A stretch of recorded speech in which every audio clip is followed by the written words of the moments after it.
వాక్యం చదువుకుందాం. పరిశుద్ధ గ్రంథములో నుండి అపోస్తలుడైన పౌలు గలతీయులకు రాసిన పత్రిక 2వ అధ్యాయము 20-21 వచనాలు చదువుకుందాం.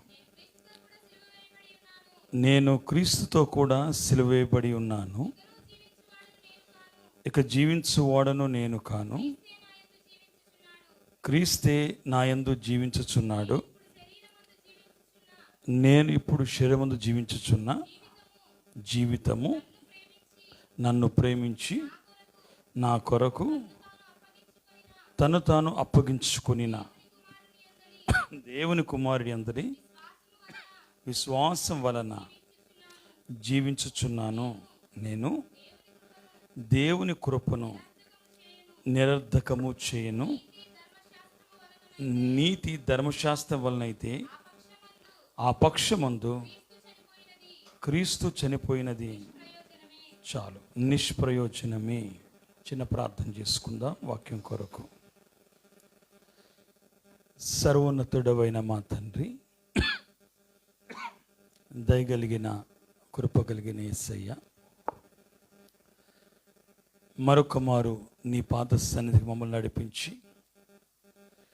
నీ దివ్యమైన మాటలను మాకు అందించడానికి నీ పాద సన్నిధిలో క్రీస్తు శిలువ నుండి కొన్ని అనుభవాలు నేర్చుకొని శరీర ఆత్మకు మేలును అనుగ్రహించడానికి మమ్మల్ని సన్నిధి నడిపించే స్తోత్రములు చెల్లిస్తున్నాను.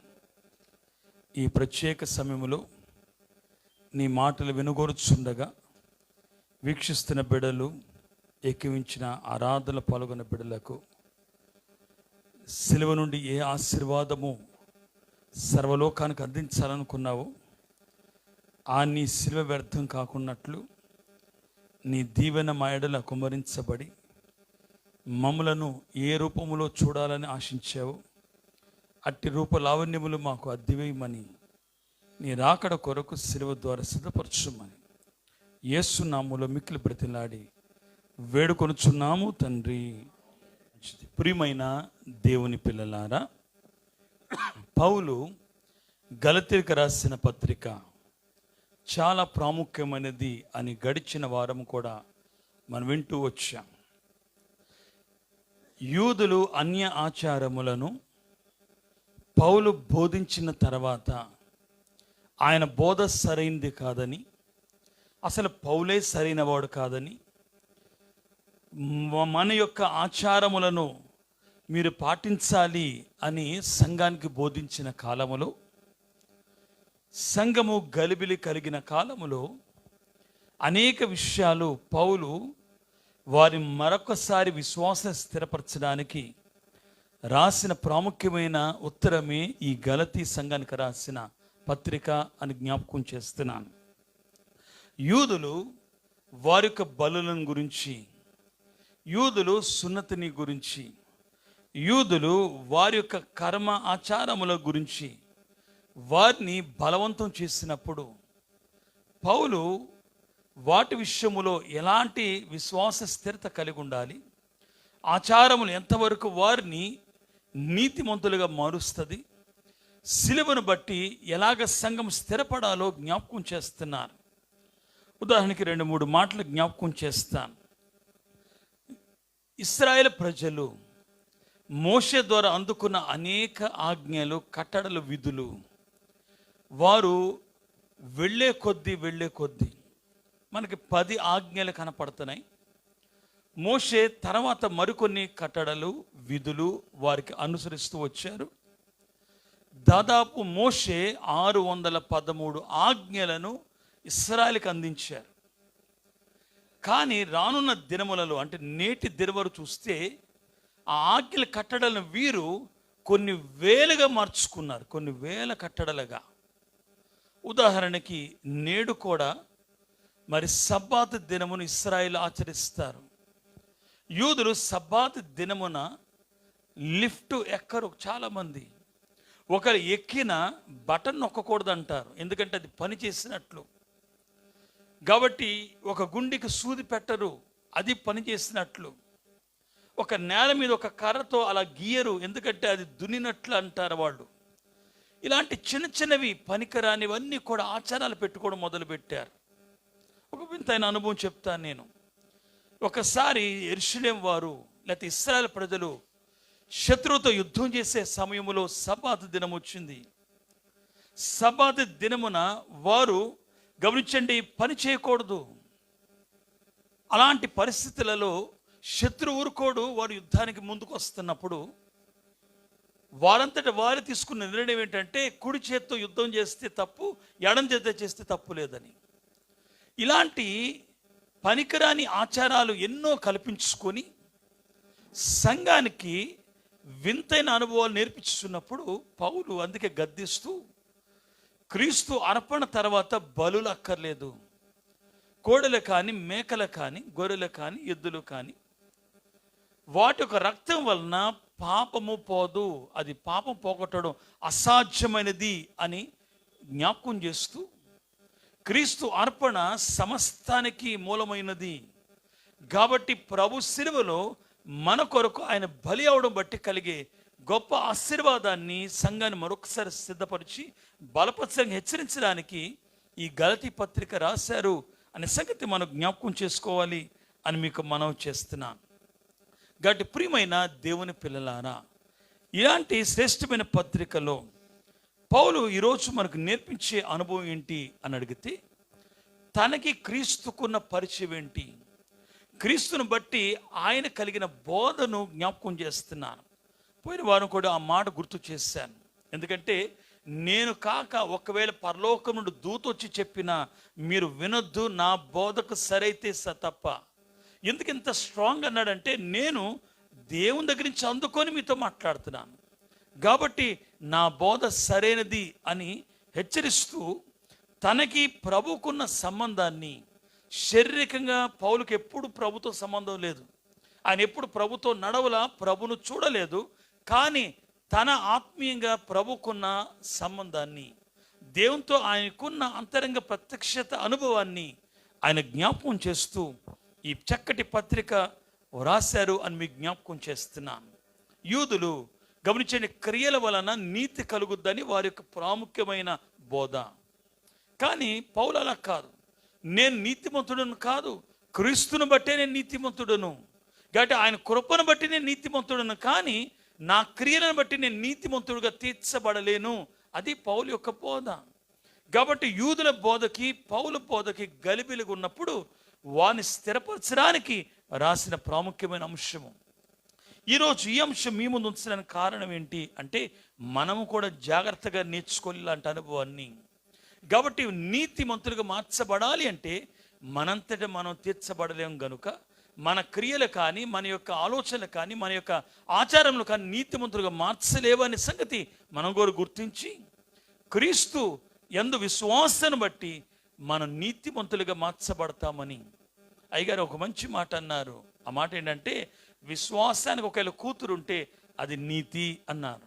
కాబట్టి అలాంటి అనుభవాన్ని నేడు మనం సంపాదించుకోవాలి అని మీకు జ్ఞాపకం చేస్తున్నాను. కాబట్టి మన క్రియలను బట్టి కాదు, కానీ క్రీస్తు యందు విశ్వాసం ఉంచడం బట్టి నీతిమంతులు తీర్చబడతాం. నీతిని బట్టి కుమారత్వాన్ని సంపాదించుకుంటాం. కుమారత్వాన్ని బట్టి ప్రభును స్తుతించి పరలోక రాజ్యాన్ని సంపాదించుకుంటాం, ఆత్మ నింపుదల బట్టి. కాబట్టి ఈ శ్రేష్ఠ అనుభవాన్ని ఈ దినం జాగ్రత్తగా మీరు వినాలి అని మీకు మనవి చేస్తున్నాను. మరొకసారి చదువుకుందాం. గలతీయులకు రాసిన పత్రిక 2వ అధ్యాయము నేను 20వ వచనాన్ని 21వ వచనాన్ని చదువుతున్నాను. నేను క్రీస్తు కూడా సిలువ వేయబడి ఉన్నాను, ఇకను జీవించువాడును నేను కాను, క్రీస్తే నా యందు జీవించుచున్నాడు. నేనిప్పుడు శరీరమందు జీవించుచున్న జీవితము నన్ను ప్రేమించి నా కొరకు తను తాను అప్పగించుకొనిన దేవుని కుమారి యందలి విశ్వాసం వలన జీవించుచున్నాను.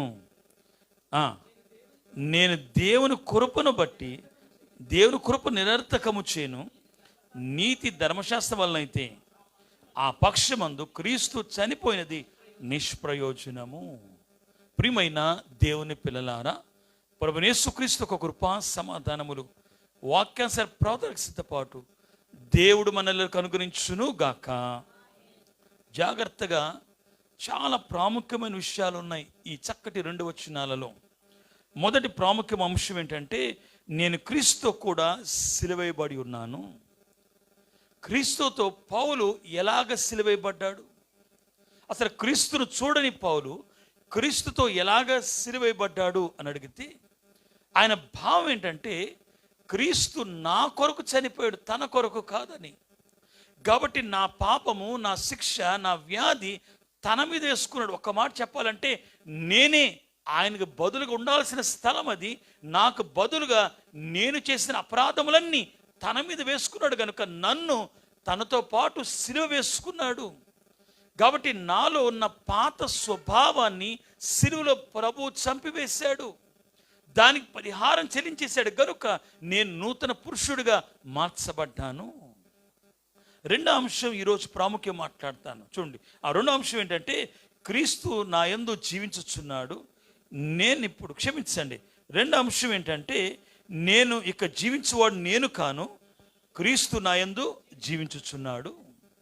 ఈ అంశం నేను మాట్లాడతాను. తర్వాత మాట చూడండి, నేను ఇప్పుడు శరీరమందు జీవించుచున్న జీవితము నన్ను ప్రేమించి నా కొరకు తను అప్పగించుకొనిన దేవుని కుమారుని విశ్వాసం వలన జీవిస్తున్నాను. రెండవది, నేను ఎందుకు జీవిస్తున్నానంటే, ఆయన యందు విశ్వాసం ఉంచడం బట్టి, ఆయన కృప నేను అందుకోవడం బట్టి, ఆయన యందు విశ్వాసం బట్టి, నేను నీతిమంతుడిగా మార్చబడడం బట్టి, నేను బ్రతుకున్నాను అంటే ఆయన బట్టి అనే సంగతి రెండవది పౌలు జ్ఞాపకం చేస్తున్నాడు. తర్వాత అంశం చూస్తే, నేను దేవుని కృపను నిరర్ధకము చేయను అంటే, దేవుని కృపను నేను ఎప్పుడూ లోకు కట్టను.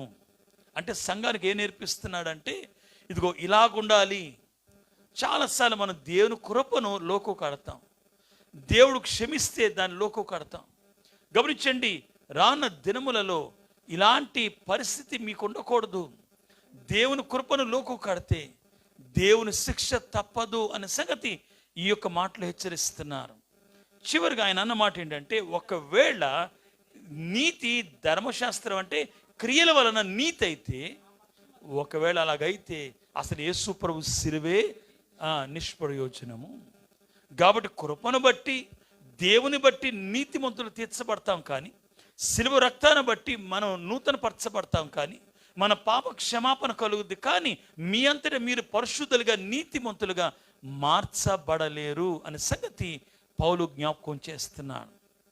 కాబట్టి ఈ అంశాలన్నీ మనసులో పెట్టుకొని జాగ్రత్తగా ఈరోజు వాక్యం వినాలి అని మీకు మనవి చేస్తున్నాను. అందుకే పౌలు అంటున్నాడు, ఇక నువ్వు జీవించువాడను నేను కాను, నా యందు క్రీస్తు జీవించుచున్నాడు.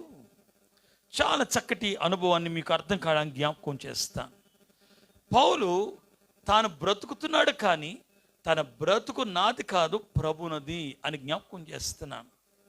ఆయనలో ప్రభును చూపిస్తున్నాడు లోకానికి, ఆయనలో ప్రభు యొక్క ప్రేమను చూపిస్తున్నాడు, ప్రభు యొక్క పరిశుద్ధత, ప్రభు యొక్క విధేయత, ప్రభు యొక్క వినయము ఆయనలో కనపరచడం చాలా ప్రాముఖ్యమైన అంశము.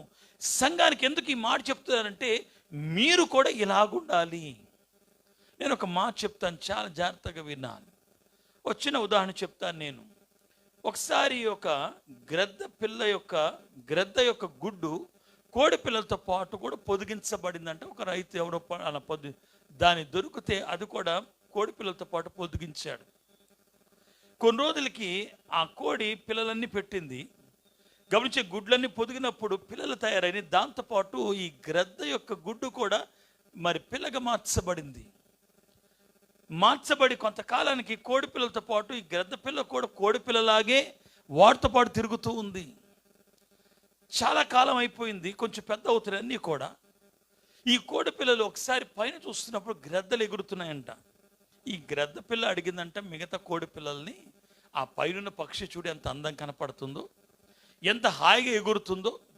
ఆ పక్షి ఏంటి అని అడిగితే, అది గ్రద్ద, సాధారణమైనది కాదు, అది చాలా ఉన్నతమైనది అని మిగతా కోడి పిల్లలు చెప్తున్నాయంట. ఈ గ్రద్ద పిల్లకి, ఈ గ్రద్ద పిల్ల అనుకుంటుంది నేను కూడా కోడి పిల్లనే అని. ప్రియమైన దేవుని పిల్లలారా, అలాగ తన బ్రతుకంత బ్రతికి కొంతకాలానికి కోడి పిల్లలాగా చచ్చిపోయింది అది. ఎందుకు ఈ మాట జ్ఞాపకం చేస్తానంటే చాలాసార్లు మనము కూడా గమనించండి, మన బ్రతుకు ఇంతేనేమో, ఇలాంటి పరిస్థితేనేమో అని మన ఆలోచనలు లోక సమాజం మనల్ని చెప్పినట్లుగా పైన వాటిని చూస్తూ కూడా మనం రీచ్ అవ్వలేమేమో, అంత స్థితి మంది కాదేమో, అది పౌలు లాంటి వారిదో, అబ్రహాం లాంటి వారిదో, లేదా దైవజన దేవదాస లాంటి భక్తుల యొక్క స్థితి ఏమో మనది కాదేమో అనుకుంటే కుదరదు. ఒకసారి మనం ఎవరము అనే సంగతి పౌలు అందుకు హెచ్చరిస్తున్నాడు. క్రీస్తు మనందరి కొరకు సిలువలో మరణించారు. కాబట్టి యేసు ప్రభు యొక్క సిలువ రక్తము చిందించింది కేవలం పరిశుద్ధుల కొరకు కాదు, కానీ మనందరి నిమిత్తము గనుక ప్రతి వారు కూడా ఆయన యందు విశ్వాసం ఉంచగలిగితే నీతిమంతులుగా తీర్చబడి ఆ పరలోక రాజ్యమును సంతరించుకుంటాం తన ఆత్మ నింపుదల బట్టి అనే సంగతి మనం గుర్తించాలి. కనుక ఈ కోడిపిల్ల యొక్క స్వభావాన్ని, లేకపోతే ఈ గర్దపిల్ల కోడిపిల్ల లాంటి స్వభావాన్ని మార్చుకొని ఉంటే, గమనించండి, తన రూపాన్ని చూసుకొని ఉంటే అది కూడా గ్రద్దలా ఎగిరేది. కాబట్టి ఈరోజు మనం కూడా నేర్చుకొస్తుందంటే మన అంతరంగ స్వభావాన్ని మార్చాలి. పౌలు అదే ఈ గలతీ సంఘానికి ప్రాముఖ్యంగా రాస్తున్న అతి ప్రాముఖ్యమైన మాట అని మీకు జ్ఞాపకం చేస్తున్నాను. ఉదాహరణకి ఎందుకు మన స్వభావాలు మారట్లేదు? అయ్యగారు ఏడిద అనే ఒక ఊరు ఉందండి. నేను కూడా అనేక మార్లు అక్కడికి వెళ్ళి నేను వాక్యాన్ని అందించాను. కాబట్టి వెస్ట్ గోదావరి జిల్లాలో, ఈస్ట్ గోదావరి జిల్లాలో ఏడిద అనే ఒక గ్రామం ఉంది. అక్కడ నేటి కూడా బయలు మిషన్ సంఘాలు ఉన్నాయి. ఈ గ్రామంలో అయ్యగారు ఒకరోజు ఒక మీటింగ్ పెట్టి రాత్రి మరి సభను పెట్టి ఇలాగే సిలువ జనాలు నడిపిస్తున్నారంట. అయ్యగారు సిలువను ధ్యానిస్తూ నడిపిస్తున్నప్పుడు గమనించండి, దాదాపు ఆ మీటింగ్కి 70 మంది కూడుకొని ఒక్కళ్ళు కూడా గమనించండి ప్రభు తట్టు చూడక, గమనించండి ఒక్కళ్ళు కూడా లోకం తట్టు చూడక ప్రభు తట్టు నిదానించి చూస్తున్నారంట. ఎప్పుడైతే వీళ్ళు ప్రభు తట్టు నిదానించి చూస్తూ ఉన్నారో ఆశ్చర్యం ఏంటంటే అందరు కూడా గొళ్ళుమని ఏడుస్తున్నారంట. అందరూ కూడా అయ్యగారు ధ్యానం నడిపిస్తుంటే వాళ్ళందరూ ఏడుస్తూ ప్రార్థిస్తున్నారు. దూరంగా ఒక ఇళ్ళు ముసలాం చూసి ఆ గుళ్ళో ఎవరో చచ్చిపోయారేమో, అందుకే ఈ రాత్రి ఇలాంటి ఏడు వినపడుతుంది అనుకొని మెల్లిగెళ్ళి చూద్దాం ఎవరు చచ్చిపోయారా అనుకొని దగ్గరికి వచ్చి చూసిందంట. చూస్తే అయ్యగారు ధ్యానం నడిపిస్తున్నారంట. అందరు కళ్ళు మూసుకొని మోకరించి ప్రభును చూస్తూ ఏడుస్తున్నారంట. ఆమె కూడా మోకరిస్తే ఆమె కూడా ఏడవడం మొదలుపెట్టింది వారితో పాటు కలిసి. కానీ ఇప్పుడు నా మాట జాగ్రత్త ఆలకించాలి. ప్రార్థన అయిపోయిన తర్వాత ఒక పాప అయ్యగారి దగ్గరకు వచ్చిందంట. అయ్యగారండి, ఇంతమంది ఏడుస్తున్నారు, ఎందుకు ఏడుస్తున్నారు?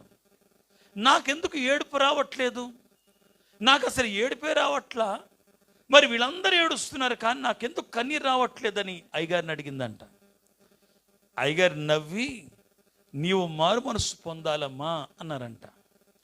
ప్రియమైన దేవుని పిల్లలారా, ఎందుకు ఈ మాట నేను జ్ఞాపకం చేస్తున్నాను అంటే, గమనించండి, మనలో తప్పులు ఉన్నప్పటికీ, మనలో పొరపాట్లు ఉన్నప్పటికీ, మనలో దేవునికి ఆయాస్కరమైన పనులు ఉన్నప్పటికీ, ఆయనకి గమనించండి మన ఎడల అనేక దోషములు మనకున్నప్పటికీ మనం చేసే పని ఏంటంటే, నేనెందుకు ఒప్పుకోవాలి దేవుని దగ్గర, నేనెందుకు ఈ పొరపాటు సరి చేసుకోవాలి, నేను సరి చేసుకోవాల్సిన అవసరం నాకేంటి అనే భావన. గమనించండి, ఇలాంటి దుర్గుణము మనలో ఉన్నప్పుడు మనకి కన్నీరు రాదన్నారు అయ్యగారు. కాబట్టి చాలామంది ఈ పాపలాగా నేటి కాల క్రైస్తవులు కూడా గమనించండి ఎంత సిలువ గురించి మాట్లాడుతున్నా. అయ్యగారే స్వయంగా ధ్యానం నడిపిస్తున్నారు. ప్రభు సిలువను ఆయన చూస్తున్నారు, సంఘానికి చూపిస్తున్న సమయములో అంత గొప్ప ధ్యానపరుడు ఈ భూమి మీద లేడండి. అయినప్పటికీ ఒక పాప ధ్యానం కుదరకపోవడం కారణం ఏంటంటే, నేనెందుకు పశ్చాత్తాపడాలి, నేనెందుకు పొరపాట్లు ఒప్పుకోవాలి, నేనెందుకు నా యొక్క పాపములు దేవుని దగ్గర ఒప్పుకోవాలి అని తన హృదయాన్ని కఠినపరుచుకొని రాతి వంటి హృదయముగా గమనించండి తన పాపమును కన్నీటి చేత ఒప్పుకోక హృదయాన్ని కఠినపరుచుకుంటున్నారు. నేటి కాలం మనలో కూడా చాలామంది ఇలాంటి అనుభవం కనపడుతుందని మీకు జ్ఞాపకం చేస్తున్నాను. కాబట్టి ప్రియమైన దేవుని పిల్లలారా, నేడు మనము కూడా అలాంటి పరిస్థితి అయితే తప్పనిసరిగా ఈ సిలువ ధ్యాన దినములు మీకు ఉపయోగకరమైనవి. అయ్యగారు ఒక మాట అన్నారు, ఇలాగ ఏడవని వారి గురించి పరలోకంలో ప్రభు ఏడుస్తూనే ఉంటారంట. ఇంకొక మాట అన్నారు, చాలా భయంకరమైన మాట, ఇలా ఏడవని వారు యేసు ప్రభును బల్లెముతో పొడిచిన వారితో సమానము. అంటే వారి పాపములు క్రీస్తును చూసినప్పుడు, సిలువను చూసినప్పుడు, వారి పొరపాట్లు ప్రభు దగ్గర కన్నీరు కార్చి ఒప్పుకొని వారు యేసు ప్రభును మరొకసారి బల్లెముతో పొడిచేవారు అనే సంగతి దైవజనులు జ్ఞాపకం చేస్తున్నారు. చూడండి, తెలుగులో కూడా కొన్ని సామెతలు ఉంటాయి, గమనించండి. మనం చెప్పుకుంటే పోద్దని అంటారు. గమనించండి, కొన్నిసార్లు చెప్పుకుంటే మాసిపోద్దని. యేసయ్యకి చెప్పుకోవడానికి ఇష్టపడరు వీళ్ళు, గమనించండి, ఒప్పుకోవడానికి ఇష్టపడరు వీళ్ళు. అలాగని యేసయ్య దగ్గర వారి పాప క్షమాపణ పొందడానికి ఇష్టపడక వారు తమ మర్యాదస్తులుగా కాపాడుకోవడానికి ప్రయత్నం చేస్తారు. గమనించండి, అందుకే గమనించండి, వారు పాపం ఉన్నది అనే సంగతి వారు గుర్తించినప్పటికీ ఒప్పుకోవడానికి ఇష్టపడరు. వారు మర్యాద కాపాడుకున్నట్లుగా ప్రవర్తిస్తారు. ఎంత భయంకరమైన మనస్తత్వం మనుషుల్లో కనపడుతుంది. మరింకొంతమంది భయంకరం ఏంటంటే, గమనించండి, వారు ఒప్పుకోకపోవడమే కాక, గమనించండి, మనం ఎన్ని తప్పులు చేసినా మన తల్లిదండ్రులు మనం క్షమిస్తున్నారు కదా, దేవుడు అంతకంటే జాలి కలిగిన వాడు, అంతకంటే ప్రేమ కలిగిన వాడు కదా, కాబట్టి ఆయన క్షమిస్తాడులే అని దేవుని కృపను లోకు కట్టేవాళ్ళు ఈ లోకంలో చాలామంది ఉన్నారు. ఇలాంటి వాళ్ళందరూ కూడా యేసయ్యని పొడిచిన వారితో సమానము అనే సంగతి మీరు జ్ఞాపకం చేస్తున్నారు. ఇలాంటి వారు అన్నారు భయంకరమైన దుస్థితిలోకి దిగజారిపోతారు. ఇలాంటి పరిస్థితి గలతీ సంఘములో కనపడుతుంది. అందుకే పౌలు కేవలం మాటలు చెప్పే పౌలుగా కాక, ఆయన గమనించండి, తనను క్రీస్తును పోలి ఎలా జీవిస్తున్నాడో తనను గురించి తాను ప్రకటించుకుంటున్న శ్రేష్టమైన పని అని మీకు జ్ఞాపకం చేస్తున్నాను. కాబట్టి పౌలు ఏం చూపిస్తున్నాడు ఇక్కడంటే, తనలో ఉన్న క్రీస్తును చూపిస్తున్నాడు, కానీ పౌలును చూపించుకోవట్లేదు. కాబట్టి పౌలు అందుకే అనేక మార్లు గమనించండి, క్రీస్తుతో పాటు సమాన స్థితిని నేను ఉన్నాను అనడానికి వెనుకాడట్లా.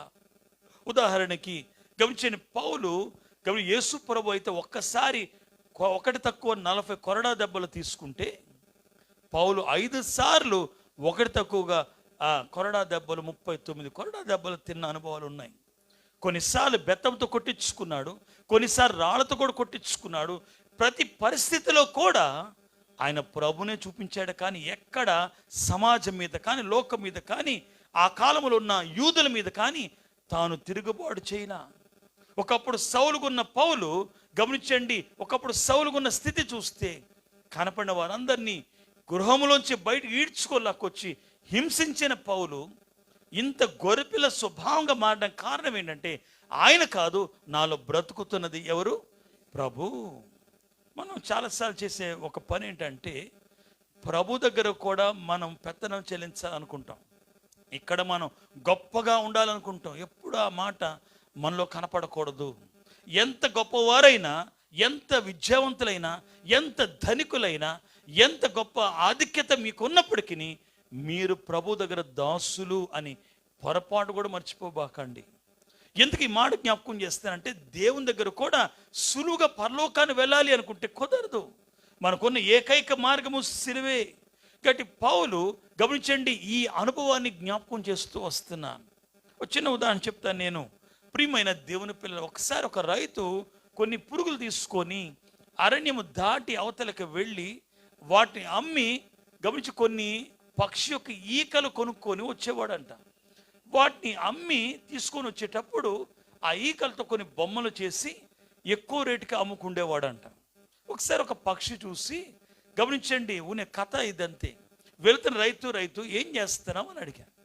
అంటే ఏం లేదు, ఈ అడవి దాటి వెళ్ళి ఈ పురుగులు అమ్ముతాను, అమ్మినప్పుడు నాకు కొన్ని 2 ఈకలు కొనుక్కుంటాను, అవి తీసుకొచ్చి బొమ్మలు చేస్తాను, ఆ బొమ్మలు నేను అమ్మినప్పుడు నాకు ₹1 ఎక్కువ వస్తుంది, దాన్ని బట్టి నేను పోషించబడతాను. వెంటనే ఈ పక్షికి ఒక ఐడియా వచ్చింది. రైతు, మన ఇద్దరికి ఒక అనుకూలమైన ఒక మాట చెప్తాను, నా శరీరం మీద అనేక ఈకలు ఉన్నాయి, నువ్వు అంత దూరం ప్రయాణం చేయక్కడ, సులువుగా నీకు నేనే 2 ఈకలు ఇస్తాను, ఆ పురుగులు నాకు ఇస్తే నేను అడివంతా తిరిగి బోను ఎత్తుకో అక్కర్లా, నాకు బోను సులువు దొరుకుద్ది, నీ పని సులువైద్ది అనగానే ఇదేదో బాగుంది ఒప్పందం అనుకొని ఈ రైతు పురుగులు తీసుకొచ్చి దానికి ఇవ్వడు, అది తిని కడుపు నిండా 2 ఈకలు ఇవ్వడం మొదలుపెట్టింది.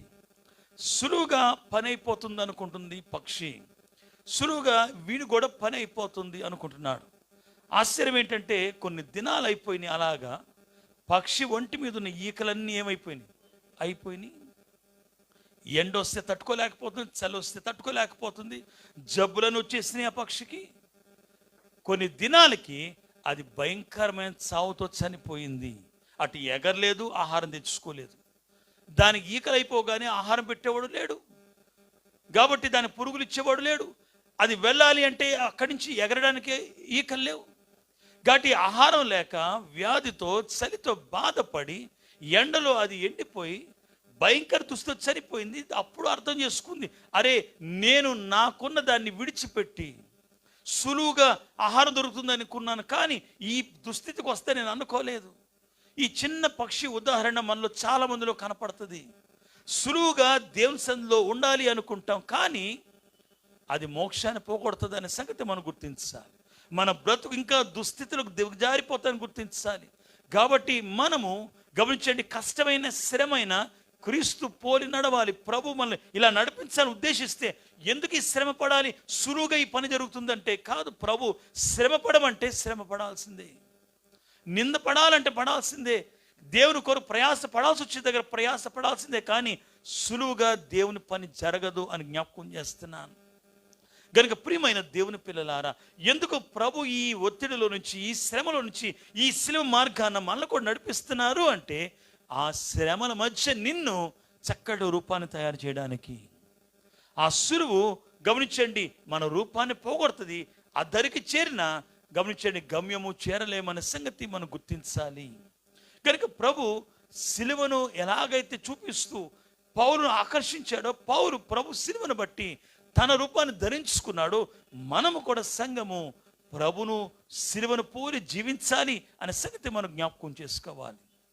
ఒక మాట జ్ఞాపకం చేస్తాను, మీరు తీయగలిగితే 7వ అధ్యాయం తెరవండి. ఒక మాట త్వరగా చెప్తాను. గమనించండి, అపోస్తుల కార్యములు 7వ అధ్యాయంలో ఒక సందర్భాన్ని మీ ముందు ఉంచి నేను ముగిస్తాను.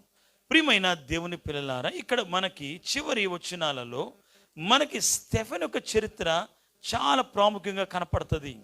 అపోస్తులైన పౌలు అపోస్తుల కార్యములు 7వ అధ్యాయము చివరి వచనాలంటే 54 నుండి మనం చూసుకుంటూ వెళ్తే, నేను చదువుతున్నాను. అక్కడ సందర్భాన్ని జాగ్రత్త చూడండి. అక్కడ స్టెఫెను యొక్క అనుభవం చూస్తే ప్రభువును ఎలా పోలుండాలో ఒక ఉదాహరణ కనపడుతుంది. చూడండి, వారి మాటలు విని కోపంతో మండిపడి అతన్ని చూచి పండ్లు కొరికిరి. ఎవరిని చూసి అంటే స్టెఫెను చూసి ఆ కాలంలో యూదులు కానీ మత బోధకులు కానీ వాళ్ళు పళ్ళు కొరకడం మొదలుపెట్టారు. చూడండి, ఇప్పుడు ఈ సందర్భాన్ని ప్రభువును మీరు చూస్తూ పోల్చుకొని చూడండి. ప్రభు మీద కూడా అనేక సార్లు వారు కోపపడ్డారు, అనేక సార్లు ప్రభు మీద ఘర్షించారు, అనేక సార్లు ప్రభువు మీద తిరగబడ్డారు. చూడండి, ఈ స్టెఫెను మీద కూడా పండ్లు కొరికిరి. అయితే అతడు పరిశుద్ధాత్మ నిండుకున్న వాడై ఆకాశం వైపు తేరి చూచి దేవుని మహిమను, యేసు దేవుని కుడిపాశం నిలిచిండుట చూచాను. అంటే జనులు ఒకవేళ అతని మీద తిరగబడుతున్నప్పుడు, జనులు అతని కోపడుతున్నప్పుడు స్టెఫెను యొక్క స్వభావం చూడండి. అదే మనం ఎలాగుంటాం. ఎవరైనా చిన్న మాట మన మీద అంటే 10 మాటలు అనాలి అని సిద్ధపడతాం. గమనించండి, ఇది సిలువ అనుభవం కాదు, ఇది ప్రభు నేర్పించిన అనుభవం కాదు, ఇది పౌలు తన సంఘం నేర్పిస్తున్న అనుభవం కాదు. కాబట్టి నేను ప్రభును పోలి ఉన్నాను అంటే నేను జీవించుచున్నది నేను కాదు, నాలో ఉన్న యేసుక్రీస్తు, సిలువనాథుని యేసుక్రీస్తు జీవిస్తున్నాడు అంటే అర్థం ఏంటంటే, స్టెఫెను చూస్తే మీకు అర్థమవుతుంది. స్టెఫెను గమనించండి, అతని మీద కోపడుతున్నప్పుడు, అతని మీద దూషిస్తున్నప్పుడు, ఆయన నిందిస్తున్నప్పుడు ఆయన పరలోకాన్ని చూస్తున్నాడు. కానీ ఈ దూషణ తట్టు తన చెవులు లేవు. పరలోకం తెరబడడం చూస్తున్నాడు, ప్రభు తండ్రి కుడిపార్శ్వం నిలబడినట్టు చూస్తున్నాడు. ఆ పరలోక మహిమను చూసి ఆనందిస్తున్నట్లు కనపడుతుంది. రెండో చూడండి, ఆ తర్వాత ఆకాశం తెరబడ్డయు మనిషి కుమారుడు దేవుని కుడిపార్శ్వం నిల్చుండి చూచి చెప్పాను. అప్పుడు వారు ఇంకా కేకలు వేసి, వాళ్ళ కేకలు వాళ్ళకే చెవులు మ్రోగిపోతున్నాయి. వాళ్ళు చెవులు మూసుకొని, వాళ్ళు ఎందుకు చెవులు మూసుకున్నా తెలుసా? గమనించండి, అక్కడ స్టెఫెను మాటలు వారి చెవున వినపడకూడదు. పరలోకం కనపడుతుంది అంటే మేము చూడం. నాకు ప్రభు కనపడుతున్నారంటే మాకు అవసరం లేదు ఈ బోధ. వారు చెవులు మూసుకొని ఇంకా బిగ్గరగా స్టెఫెను మాట వినపడకుండా కేకలు వేస్తున్నప్పుడు వాళ్ళందరూ ఒకేసారి గుంపుగా మీద పడి ఆయన పట్టణం వెలుపలు ఈడ్చుకొని తీసుకొని వెళ్ళిపోయారు. ఆయన ఈడ్చుకొని కదా, యేసు ప్రభుని కూడా చూడండి, ఆయన పట్టణం బయటికి ఈడ్చుకొని కలవరి కొండపైన ఆయన ఇసిరివేయబడుతున్నాడు. ప్రియమైన దేవుని పిల్ల, అతను బయటికి ఈడ్చుకొని వచ్చి రాళ్ళు రువ్వి ఆయనను చంపిరి. చూడండి, చాలా జాగ్రత్త వినండి, చదువునాను. సాక్షులు సౌలను, ఒక యవనుని, చూడండి, సౌలు పౌలుగా మార్చబడక ముందు గొప్ప అనుభవం ఇక్కడ కనపడుతుంది. సౌలు ఇక్కడ యవనుని పాదాల దగ్గర వారు వస్త్రాలన్నీ కాపలాగా పెట్టిరి. అప్పుడు యవనస్తుడు పౌలు అప్పుడు ప్రభుని గురించి మొరపెట్టి, యేసు ప్రభువా, తన ఆత్మను చేర్చుకోనమని స్టెఫను పలుకుచుండగా అతనిని రాళ్ళతో కొట్టి మోకాళ్ళుండి, ప్రభువా, వారి మీద ఈ పాపము మోపకమని. ఇప్పుడు నా మాట జాగ్రత్త ఆలకించండి. క్రీస్తును పోలి ఉండడం అంటే ఏంటి? ఒక ప్రక్కన ఇప్పుడు స్టెఫను చూస్తుంటే ఏం గుర్తు వస్తుంది? స్టెఫను మాటలు చూడండి, తండ్రి వీరేం చేయుచున్నారు, వీరేరుగా వీరిని క్షమించము అన్నట్లుగా, తండ్రి ఈ పాపము ఈ దోషము వీరి మీద ఉంచొద్దు అని ఎవరు ప్రార్థిస్తున్నారు? చూడండి, వాళ్ళు రాళ్ళతో పెట్టి కొట్టి ఆయన హింసిస్తుంటే, చంపుతుంటే, ఈయన చేసిన పని ఏంటంటే మోకాళ్ళు ఉన్నాడు. రాళ్ళ దెబ్బలు తప్పించుకోవడానికి ప్రయత్నం చేయట్లా. యేసు ప్రభు అలాగే కనపడుతున్నారు. ఆయన చూస్తూ, తండ్రి నా ఆత్మను, నా ప్రాణాన్ని ఎవరికి అర్పిస్తున్నాడు? ఎవరు అర్పిస్తున్నారు అంటే స్టెఫన్ ఇక్కడ కనపడుతున్నాడు, కానీ స్టెఫన్ కనపడట్లా. మీరు జాగ్రత్త చూస్తే ఈ మాటలు ఎవరు మాటలు ఇవి? యేసు ప్రభు పలికిన మాటలు ఇవి. ఇప్పుడు స్టెఫను చూడట్ల, వీళ్ళందరూ చూడటానికి స్టెఫను కనపడుతున్నారు, కానీ మీరు ఈ వచనాలు 1-2 సార్లు చదివితే మీకు ఈ వచనాలు స్టెఫను కనపడడు. ఎవరు కనపడుతున్నారంటే ప్రభువే కనపడుతున్నారు. నేను క్రీస్తుని పోలి ఉండడం అంటే అర్థం ఇది. జీవించి ఉన్నవాడు నేను కాదు అంటే అర్థం ఇది. తన అనుభవం, తన క్రియలు ఎలాగున్నాయి చూడండి, వాని యొక్క స్వభావాలు చూడండి. ప్రభుతో నడిచిన వారి అనుభవం ఏంటంటే, ఒక ప్రక్కన రాళ్ళబెట్టి కొడుతుంటే తను తాను కాపాడుకోవడానికి ప్రయత్నం చేయట్లా. యేసు ప్రభు ఎక్కడ చేయలా. నేను పోయినసారి అదే మాట్లాడాను. నేను గెత్సేమనే తోటలో గమనించి, ప్రభుని పట్టుకోవడానికి వచ్చిన వారు నేనే అంటే పడిపోయిన వాళ్ళు కలవరి కొండ దగ్గర ఎలా సిలువేశారు? ఇంత గనుడైన ప్రభుని ఎలా సిలువేశారు? ప్రభు ఒప్పుకున్నాడు గనుక, ఆయన మౌనంగా ఉన్నాడు గనుక, ఆయన బాధించబడి నన్ను నోరు తెరవకుండా ఉన్నాడు గనుక, వారికి తను తాను అప్పగించుకున్నాడు గనుక. ఆయన అప్పగించుకోకపోతే అవదండి. ఇక్కడ కూడా స్టెఫను చూస్తే వాళ్ళు రాళ్ళతో కొడుతుంటే ఆయన చేస్తున్న పనులు చూడండి, ఎంత ఆశ్చర్యము. వారు పళ్ళు కొరుకుకొని గమనించి నిందిస్తుంటే, కేకలు పెడుతుంటే ఆయన చేసిన పని చూడండి. ఆయన దేని గురించి మాట్లాడుతున్నారు, వీళ్ళు దేని గురించి మాట్లాడుతున్నారు? స్టెఫను అనుభవం లాంటిది సంఘానికి కావాలి. వాళ్ళు కోపముతో ఏకమై వాళ్ళు కేకలు పెడుతుంటే ఈయన ఏమని అంటున్నాడు తెలుసా? నాకు పరలోకం కనపడుతుంది. ప్రభు చూడండి రా, సింహాసనం దగ్గర తండ్రి ప్రక్కన ఎలా నిలబడ్డాడు. వాళ్ళు పై చూస్తుంటే ఆకాశం తప్ప ఏం కనపడట్లా. ఈ మాట వింటే మనం కూడా మారిపోతామేమో అన్నట్లుగా వారి చెవులు మూసుకొని ఇంకా బిగ్గరగా కేకలు వేస్తారు, ఆయన దూషిస్తున్నారు, తిట్టడం మొదలు పెడితే అప్పుడు వారి కొరకు ప్రార్థిస్తున్నారు, తండ్రి ఇదిగో ఈ దోషం వీళ్ళ మీద ఉండకుండా చేయండి తండ్రి. వాళ్ళు రాళ్ళబెట్టి కొడుతుంటే, తండ్రి ఈ దోషం వీరి మీద ఉండకూడదని మోకరించి ప్రార్థిస్తున్నారు. ఎంత గొప్ప అనుభవం కనపడుతుంది స్టెఫనులో. తన ఆత్మని దేవునికి అప్పగించడం కనపడుతుంది. ఖచ్చితంగా సిలువ ఎలాగ కనపడుతుందో స్టెఫన్లో కూడా అలాంటి అనుభవం కనపడుతుంది. స్టెఫన్లో ఎలాంటి అనుభవం కనపడుతుందో పౌలులో కూడా అలాంటి అనుభవం కనపడుతుంది. ఈరోజు ఎందుకు ఈ మాట జ్ఞాపకం చేస్తున్నానంటే, ఇది పౌలు అన్నమాట అదే, జీవించుచున్న వాడిని నేను కాదు, నాలో ఎవరున్నారు? క్రీస్తు ఉన్నాడు. యేసయ్యను చూపిస్తున్న అనుభవం కనపడుతుంది. ఈరోజు సిలువ ధ్యానంలో ఏకవిస్తున్న వారులారా, నా మాట అందుకే జాగ్రత్త మీరు ఆలకించాలి. ఈ లోకములో అనేక పరిస్థితులు, నిందలు, అవమానాలు మనలో కనపడినప్పటికీ జాగ్రత్త పడండి. మార్పు చెందడం అనేది చాలా ప్రాముఖ్యమైన విషయం. ఉదాహరణకి మీరు యూదాను తీసుకోండి. యూదా జీవితంలో మార్పు లేని స్థితి, ఎన్ని అనుభవాలు కనపడుతున్నాయండి. యూదా ఆ యేసుప్రభు తిరిగేటప్పుడు ఎలాంటి అనుభవాల కింద ప్రభు నడిపించారు. అనేక సార్లు ప్రభు ఆయన హెచ్చరించుతూ వచ్చారు. అరే, నన్ను అప్పగిస్తే నీకు శ్రమరా, తల్లి గర్భాన్ని పట్టుకుంటే మేలు, ఇదిగో నన్ను అప్పగించేవాడు మీలో ఉన్నాడు, ఇదిగో ఎవరైతే ఇదిగో నా శరీర రక్తములను అందుకుంటాడో వాడే. ఇవన్నీ చెప్తున్నప్పటికీ నీ మార్పు కనపడట్లా. ఒక ప్రక్కన మగ్దలేమరిని చూస్తున్నాడు, ఒక ప్రక్కన పాపస్త్రిని చూస్తున్నాడు, ఒక ప్రక్కన అనేక మంది ఆయన మీద అవమానపరిచే నిందలు వేసే చూస్తున్నాడు. ఇవన్నీ చూస్తున్నప్పటికీ తన హృదయంలో ఉన్న దుష్ట స్వభావాన్ని బట్టి మార్పు చెందల యూదా. చాలా మంది మారిన వారు సిలువలో కనపడుతున్నారు. అదే సిలువ సమీపంతో ఉన్న కొంతమంది మార్పు చెందిన వారు కనపడుతున్నారు. ఇప్పుడు మనం ఏ గుంపులో ఉన్నామనే సంగతి మనం ఆలోచించాలి. కనుక ప్రియమైన దేవుని పిల్లలారా, పౌలు తన సంఘానికి ఏం నేర్పిస్తున్నాడంటే, నీకు నాకు ఈరోజు క్రీస్తును పోలి జీవించడం అంటే మనం పైకి ప్రభు అని అనడం కాదు, కానీ ఆయన గుణములను ఆయన లక్షణములను అద్దె వేసుకొని అయిగా రాశారు కదా కీర్తనలో. మనం చక్కటి 47వ కీర్తన షారోను మైదానము అనే కీర్తనలో గమనించండి. ఆయన రాసిన మాటలు ఒక మాట ఏంటంటే, గమనించండి, నానా వర్ణములు కలిగిన పువ్వులు నరదృష్టిని ఆకర్షిస్తాయి, కానీ మానవుని యొక్క శుద్ధి, మానవ యొక్క మంచి స్వభావము ప్రభు మనస్సును మదిని ఆకర్షిస్తుంది. సిలువ ద్వారా నేర్చుకొస్తే అనుభవం ఇదే. ఎందుకు స్టెఫెన్కి పరలోకం కనపడుతుంది? ఎందుకు పౌలు పరలోకం దడు చూస్తున్నాడు?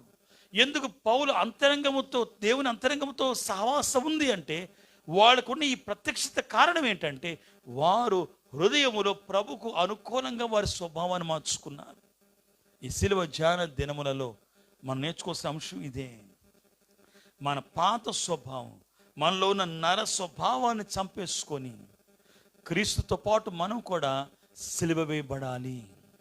యేసు చనిపోయింది తన కొరకు కాదు, యేసు చనిపోయింది నా కొరకు అనుకుంటే, నేను సిలువలో ప్రభు చనిపోయినట్లుగా నా పాత స్వభావం చనిపోయింది. నా క్రొత్త స్వభావాన్ని నేను ధరించుకొని, నాలోకి జీవాన్ని ఆయనలోంచి నేను తెచ్చుకొని ఆయనే నాలో బ్రతకాలి. నేను దేవుని కృపను నిరర్ధకము చెయ్యను.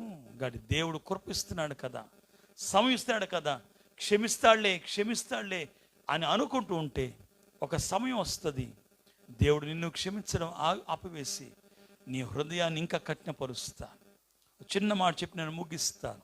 గమనించే నిర్గమకాండములు మనం చూస్తే, ఫరో మోషే అడిగినప్పుడల్లా చాలాసార్లు తన హృదయాన్ని తనంతట తానే కఠినపరుచుకున్నాడు. ఇస్తానంటాడు, పంపిస్తానంటాడు, పంపించాడు. తన హృదయాన్ని 7 మార్లు చూస్తాం కఠినపరుచుకున్నట్లుగా. ఆ తర్వాత ఆయన మారాలన్న దేవుడు మారనివ్వలా. మొదట మనమే కఠినపరుచుకున్నాం, రాతి హృదయం వలె దేవుని కృప నిరర్థకం చేశాం.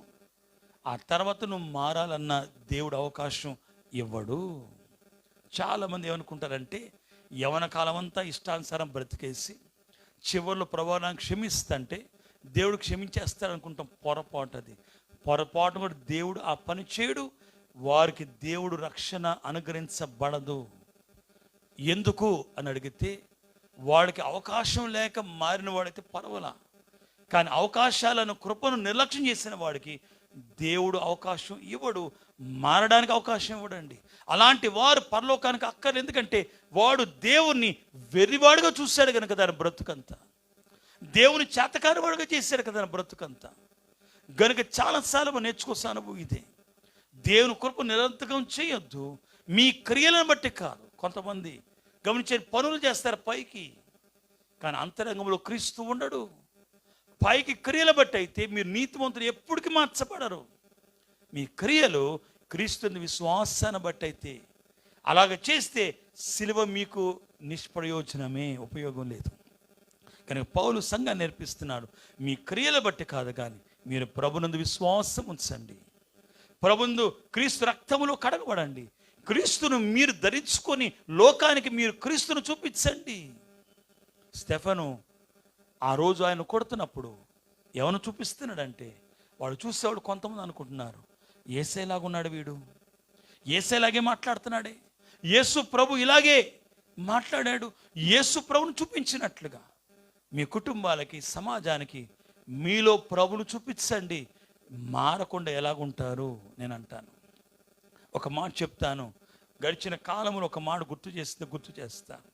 మనకి బంధువులు, గమనించండి, బట్టి బంధువులు కొంతమంది ఏర్పడతారు కదా.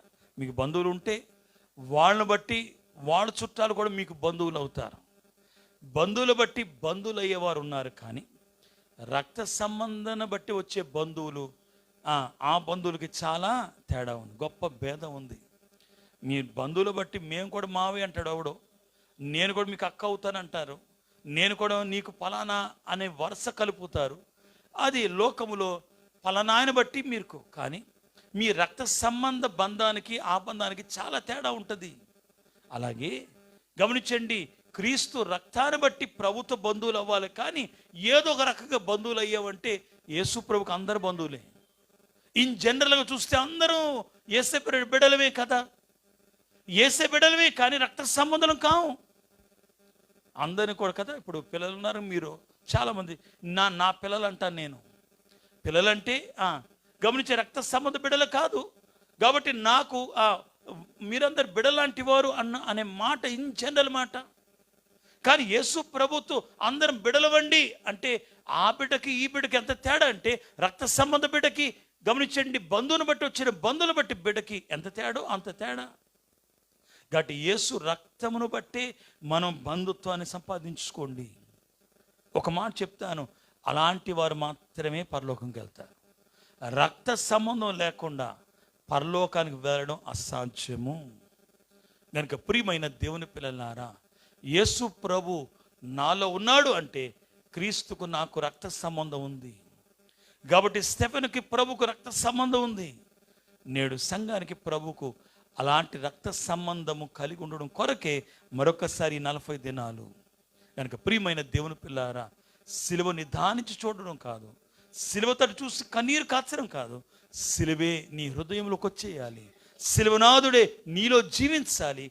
నీలో ఉన్న పాత స్వభావం మరణించి ప్రభు యొక్క జీవం చేత ప్రభును పోలి జీవిద్దాం. అట్టి దీవెన ఆశీర్వాదములు ఈ సిలువ ధ్యాన దినములలో దేవుడు మీకు అనుగ్రహించును గాక. చిన్న ప్రార్థన. సర్వోన్నతుడా, దయగలిగిన మా తండ్రి, విన్న మాటలు మా హృదయం భద్రపరిచి వాక్యానుసార ప్రవర్తన, మా స్వభావాన్ని నూతనపరచుకోగలిగే ధన్యత, క్రీస్తును పోలి జీవించే భాగ్యము నాయనా బిడ్డలందరికీ అనుగ్రహించమని, శిలువనాథుడును మన కొరకు తన ప్రాణమును మన పాపము కొరకు క్రయధనము చెల్లించిన యేసుక్రీస్తు నామములోను వధించబడిన గొర్రెపిల్ల యేసు నామములో మిక్కిలి బ్రతిమలాడి వేడుకొనుచున్నాము తండ్రి.